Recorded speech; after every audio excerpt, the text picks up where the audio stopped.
Friends, नमस्कार दोस्तों। तो कैसे हैं आप लोग दोस्तों और कैसी चल रही है आप लोग की तैयारी। मुझे पूरा विश्वास है दोस्तों कि आप लोग की तैयारी भी बहुत बेहतरीन चल रही होगी, क्योंकि आपका एग्जाम दोस्तों बहुत नजदीक चला है दोस्तों। यानी कि अब समझिए कि कुछ समय ही नहीं बचा है दोस्तों। तो चलिए दोस्तों, मैं आज की इस वीडियो में दोस्तों इसी के साथ दोस्तों आप लोग का बताने वाला हूं क्लास 10th का साइंस का सब्जेक्टिव क्वेश्चन यानी लघुत्तरीय प्रश्न दोस्तों। इस वीडियो को देखने से दोस्तों आपका 10 नंबर एग्जाम में पक्का हो जाएगा दोस्तों। मैं इस वीडियो में सिर्फ वही क्वेश्चन करा रहा हूं मेरे भाई, जो कि सीधा बोर्ड एग्जाम में पूछा जाता है। तो दोस्तों अगर किसी को 400 नंबर प्लस लाना है दोस्तों, तो वीडियो को शुरू से अंत तक देखिएगा दोस्तों, तभी आपका 450 नंबर प्लस आएगा दोस्तों। तो चलिए दोस्तों, बिना बकवास किए करता हूं वीडियो को फटाफट स्टार्ट दोस्तों। पहला नंबर क्वेश्चन रहा आपके स्क्रीन पे, जैसे कि देख सकते हैं। पहला क्वेश्चन कहा है दोस्तों कि दूरदृष्टि दोष किसे कहते हैं। बहुत भयानक क्वेश्चन है दोस्तों, कई बार एग्जाम में पूछा आया है, ठीक है, पूछते इसको आया है। दूरदृष्टि दोष किसे कहते हैं दोस्तों। तो इसका परिभाषा मैं सरल शब्दों में लिखा हूं दोस्तों। मैं हर एक प्रश्न का दोस्तों आंसर सरल शब्दों में देना चाहता हूं। तो चलिए दोस्तों, आंसर आप लोग का बताता हूं। कहा गया दोस्तों, दूरदृष्टि दोष उस दृष्टि दोष को कहते हैं जिसमें कि मानव नेत्र की निकटतम वस्तुओं की साफ साफ नहीं देख पाता है। यानी मानव नेत्र क्या करता है दोस्तों, निकट की वस्तुओं को साफ साफ नहीं देख पाता है, परंतु दूर अनंत वस्तुओं को स्पष्ट रूप से देख पाता है। वैसे दृष्टि दोष को दूरदृष्टि दोष कहते हैं। बात है समझ में दोस्तों। यानी कि जब किसी को दूरदृष्टि दोष हो जाता है दोस्तों, तो उसको दूरे की वस्तु दिखाई देगा, नजदीक की वस्तु स्पष्ट रूप से दिखाई नहीं देगा। अगर दोस्तों हमारे चैनल को सब्सक्राइब नहीं किए होंगे तो प्लीज लाल कलर में लिखा होगा चैनल को सब्सक्राइब कर लें, बगल वाला घंटी भी बजा दे दोस्तों, और कमेंट करके जरूर बताएं कि आपका क्या इससे लाभ हुआ दोस्तों। अब वीडियो अच्छा लगे तो लाइक कर दीजिएगा दोस्तों। तो इसका जो बताए हम दोस्तों, यानी बहुत सरल शब्दों में, कि जब दूरदृष्टि दोष हो जाता है दोस्तों, तो क्या होता है कि दूर की वस्तु दिखाई देता है लेकिन निकट की वस्तु स्पष्ट रूप से दिखाई नहीं देता। तो वैसे दृष्टि दोष को हम क्या कहते हैं दोस्तों, दूरदृष्टि दोष कहते हैं। चलिए, दूरदृष्टि दोष होता कैसे दोस्तों, उसका कारण जानते हैं। कहा गया दोस्तों, नेत्र लेंस एवं रेटिना के बीच की दूरी कम हो जाता है दोस्तों। यानी नेत्र लेंस जो रहता है दोस्तों और रेटिना जो होता है दोस्तों, रेटिना हमारा पीछे में होता है दोस्तों, वो दोनों के बीच की दूरी क्या हो जाता है दोस्तों, जब कम हो जाता है दोस्तों, तब फिर है दोष उत्पन्न होता है, दूरदृष्टि दोष। नेक्स्ट कारण है दोस्तों कि नेत्र लेंस की फोकस दूरी अधिक हो जाता है। यानी नेत्र लेंस की फोकस दूरी जो एफ होता है दोस्तों, वो क्या हो जाता है दोस्तों, उसका मान बढ़ जाता है, यानी कि अधिक हो जाता है। जब फोकस दूरी बढ़ जाएगा दोस्तों तो दूरदृष्टि दोष होगा। और रेटिना और नेत्र लेंस के बीच की दूरी अगर कम हो जाता है तो दूरदृष्टि दोष उत्पन्न होता है। चलिए दोस्तों, इसको ठीक कैसे किया जा सकता है दोस्तों, चलो बताता हूं। कहा दोस्तों, इस दृष्टि दोष को दूर करने के लिए उचित फोकस दूरी यानी उत्तल लेंस अभिसारी लेंस का उपयोग होता है। अब कहेगा सर उत्तल लेंस अभिसारी लेंस, तो दोस्तों दोनों एक ही चीज का नाम है दोस्तों, चाहे उत्तल लेंस का ही चाहे तो अभिसारी लेंस का ये आपका मर्जी दोस्तों, आप चाहे जैसे भी बोल सकते हैं। चलिए दोस्तों, यानी कि दूरदृष्टि दोष को उत्तल लेंस द्वारा सही किया जा सकता है। नेक्स्ट क्वेश्चन रहा दोस्तों आपके स्क्रीन पे दोस्तों, जैसे कि देख सकते हैं यहाँ पे कहा जा रहा है दोस्तों प्रतिरोध। सॉरी, थोड़ा सा रुके, दिक्कत हो जाएगा। चलिए ठीक है, प्रतिरोध किसे कहते हैं, प्रतिरोध का एसआई मात्रक लिखें। चलिए, बहुत अच्छा बात है दोस्तों, प्रतिरोध किसे कहते हैं, इसका एसआई मात्रक लिखें। तो प्रतिरोध का देखो कहा है, किसी पदार्थ का वह गुण जिसके द्वारा विद्युत धारा के प्रवाह का विरोध करता है। ठीक है, सही बात है। यानी किसी पदार्थ का वह गुण दोस्तों, जब किसी चालक तार में विद्युत धारा प्रवाहित होती है दोस्तों, तो ये धारा बहती है जिसको रोकता है, और वही पदार्थ रोकता है दोस्तों जिसमें रोकने की क्षमता होता है, और वो हमारा क्या कहलाता है दोस्तों, प्रतिरोध कहलाता है। वही तो हमारा प्रतिरोध कहलाता है दोस्तों। चाहे प्रतिरोध कहे दोस्तों, चाहे विद्युत प्रतिरोध कहे, आपका बात एक ही होगा दोस्तों। चलिए, यानी किसी पदार्थ का वह गुण जिसके द्वारा विद्युत धारा के प्रवाह का विरोध करता है, उस पदार्थ को हम क्या कहते हैं, प्रतिरोध या विद्युत प्रतिरोध। चलिए आगे जानते हैं। आगे का है किसी चालक का प्रतिरोध को दोस्तों हम लोग आर से सूचित करते हैं मेरे भाई, आर से सूचित करते हैं, और उनके सिरों के बीच का विभवांतर भी से सूचित करते हैं दोस्तों, और बहती है जो धारा दोस्तों उसको आई से सूचित करते हैं, देख सकते हैं। तो यानी कि हमारा फार्मूला हो गया दोस्तों आर बराबर भी बटा आई, जहां आई धारा है दोस्तों, भी विभवांतर है, आर हमारा प्रतिरोध है। चलिए दोस्तों, इसी के साथ आगे भी जान लेते हैं।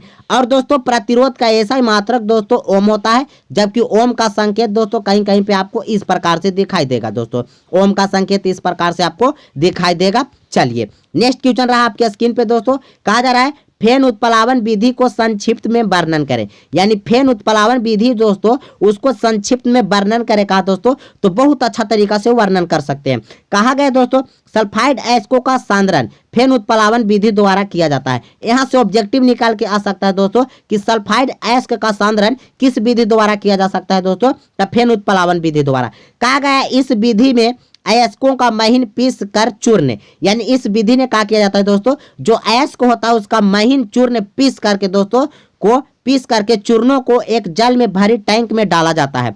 यानी एक टैंक रहता है दोस्तों, इसमें चूर कर का कोची किया जाता है दोस्तों, पीस करके अयस्क को डाल दिया जाता है दोस्तों। उसको बाद में क्या किया जाता है, उसको बाद जल में अल्प मात्रा में पाइन के तेल डालकर वायु प्रवाह द्वारा खूब झाग उत्पन्न किया जाता है। यानी कि फिर उसको में क्या किया जाता है दोस्तों कि पाइन का तेल डाल करके दोस्तों अब वायु प्रवाह के द्वारा यानी हवा के द्वारा दोस्तों खूब झाग उत्पन्न किया जाता है। झाग माने जानते हैं फेन, कुछ होता है दोस्तों फेन, इसीलिए इसका नाम पड़ गया दोस्तों फेन उत्प्लावन विधि द्वारा, उसी को हम लोग झाग बोलते हैं।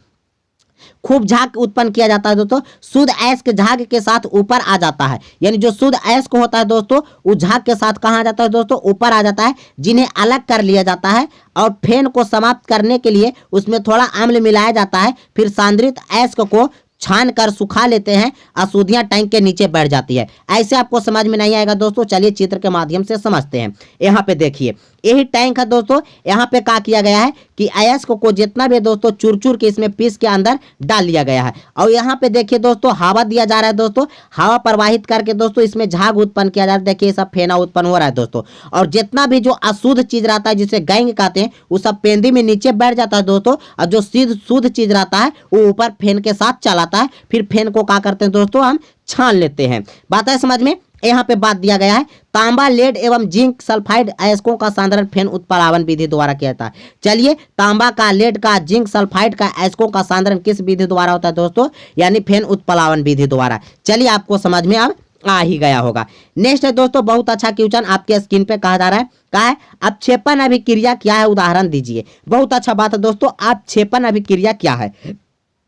तो देखिए अपक्षेपण अभिक्रिया कहा जा रहा है कि वैसी रासायनिक अभिक्रिया जिसमें दो विलयनों को मिलाया जाता है तो अभिक्रिया के पश्चात एक श्वेत रंग पदार्थ का निर्माण होता है। सही बात है, यानी जब दो विलयन को दोस्तों आपस में मिला दिया जाता है दोस्तों, तो एक का होता है कि सफेद रंग का पदार्थ का निर्माण हो जाता है दोस्तों, जो जल में अविलेय है। इस अविलेय पदार्थ को अपक्षेपण कहते हैं। जो जल में क्या है दोस्तों, अविलेय होता है, यानी जो उत्पन्न जो सफेद रंग के पदार्थ जो बनता है ना दोस्तों, उस जल में अविलेय होता है दोस्तों, और उसी अविलेय पदार्थ को हम क्या कहते हैं, अपक्षेप कहते हैं। अब बोला गया जिस अभिक्रिया में अपक्षेप का निर्माण होता है तो उस अभिक्रिया को अपक्षेपण अभिक्रिया कहते हैं। यानी कि अपक्षेप उत्पन्न जो होता है दोस्तों, तो वैसा रासायनिक अभिक्रिया जिसमें अपक्षेप का निर्माण हो जाए उसे हम कौन कहेंगे दोस्तों, अपक्षेपण अभिक्रिया कहेंगे। अपक्षेपण रासायनिक अभिक्रिया हम कह सकते हैं। उदाहरण दोस्तों यहाँ पे जैसे कि देख सकते हैं, का सोडियम क्लोराइड के विलयन और सिल्वर नाइट्रेट के विलयन के बीच होने वाली उभय विस्थापन अभिक्रिया में सिल्वर क्लोराइड अपक्षेप रूप में उत्पन्न होता है। जैसे कि यहाँ देख सकते हैं दोस्तों, सोडियम क्लोराइड NaCl दोस्तों, सिल्वर नाइट्रेट AgNO3, जब इसको दोस्तों आपस में अभिक्रिया कराएं तो Ag यानी सिल्वर क्लोराइड बना, NaNO3 बना, सोडियम नाइट्रेट बना। तो इस प्रकार से दोस्तों अपक्षेपण अभिक्रिया का एग्जाम्पल हो गया दोस्तों, जैसे कि देख सकते हैं, नोट भी कर सकते हैं। नेक्स्ट रहा दोस्तों क्वेश्चन पांचवा दोस्तों का है रक्त के मुख्य कार्यों को लिखे। बहुत अच्छा दोस्तों, रक्त के मुख्य कार्य को लिखना है दोस्तों। तो पहला कार्य आप इसका आंसर इस प्रकार से दे सकते हैं। पहले तो आपको कुछ बात लिखना होगा दोस्तों कि रक्त के मुख्य कार्य निम्नलिखित हो सकते हैं। सही बात है दोस्तों, रक्त के मुख्य कार्य क्या है दोस्तों, निम्नलिखित है। तो कहा गया है पहला देखिएगा दोस्तों कार्य का कि यह रक्त के थक्का बनाने में सहायक होता है। यह रक्त के थक्का बनाने में सहायक होता है। दूसरा दोस्तों यह हमारे शरीर की तापमान को स्थिर बनाए रखता है। यह कोशिश करता है दोस्तों, जो हमारा शरीर का तापमान जो टेम्परेचर रहता है दोस्तों उसको कंट्रोल करके रखता है दोस्तों, नियंत्रण करके रखता है दोस्तों। चलिए नेक्स्ट दोस्तों, यह ऑक्सीजन और कार्बन डाइऑक्साइड गैसों का परिवहन करता है। सही बात है दोस्तों, ये रक्त हमारा जो क्या है दोस्तों, यानी ऑक्सीजन जो होता है और कार्बन डाइऑक्साइड जो होता है दोस्तों, ये दोनों के क्या करता है दोस्तों, ये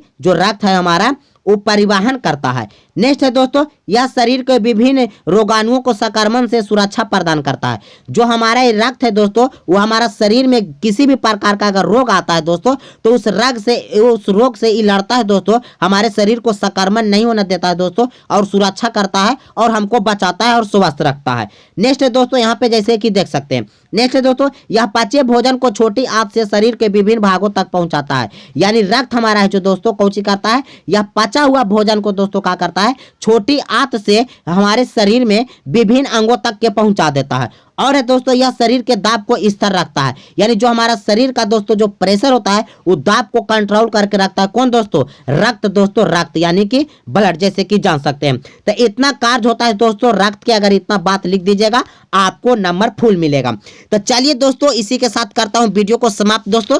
और आपको किस टॉपिक पर वीडियो चाहिए दोस्तों, कमेंट करके जरूर बताएं दोस्तों। हमारा चैनल को सब्सक्राइब नहीं किए तो चैनल को सब्सक्राइब जरूर कर लें दोस्तों, बगल वाला घंटी बजा दें, वीडियो को लाइक कर दें, प्यारा सा कमेंट कर दें। चलिए दोस्तों, आपका मिलता है जस्ट भाई नेक्स्ट वीडियो में।